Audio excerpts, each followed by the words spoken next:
I just want to take a quick follow-up from the last two videos with the neck and shoulder posture. There's a couple of other things that you can do to help.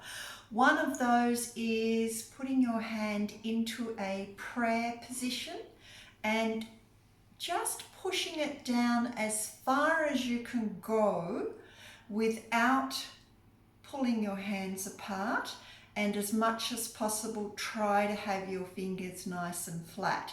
So what you do is put your hands together, bring it down, and then hold. So if you're only going about here, which a lot of people that have very tight wrists do, your wrists are tied in with your neck and shoulders, which is why I recommend that you do this.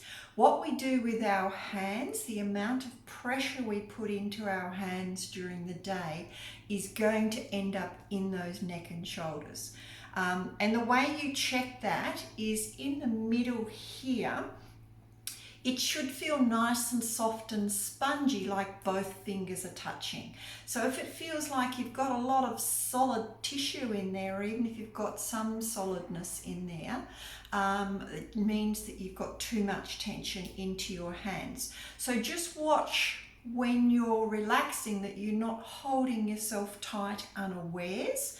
And just try and make sure that you keep your hands nice and loose as much as possible. So putting it together, bringing it down. Now, if you go as far as you can and you want to go further, just take a nice deep breath in.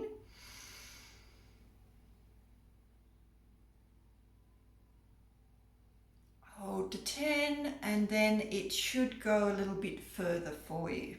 Okay, so when you breathe in, you need to do belly breathing. I think I mentioned that before. You fill your belly up first, then your chest. So you don't want to be breathing with the shoulders.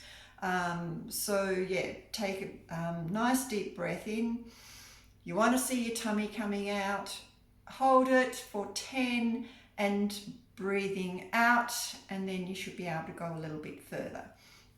The other one that I wanted to show you is when we hold a lot of tension in around here, there's two things that I normally recommend my clients do in between treatments. One is, I don't know if you can see this, get a handful of chopsticks if you have them, and just lightly tap down in through the shoulder blades, which is fantastic with long handles, because you can get to those areas. You don't need to bash yourself. Just go down between those shoulder blades with your rhomboids and just lightly tap.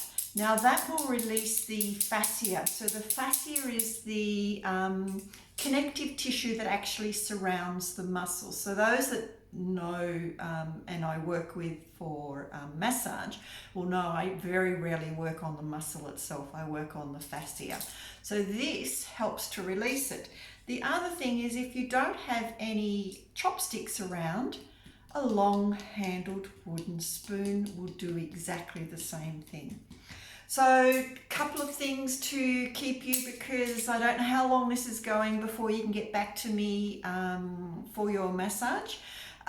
So hopefully they will keep you out of trouble in the meantime. Don't forget about what you're doing with your hands and letting the shoulders go. Cheers, bye.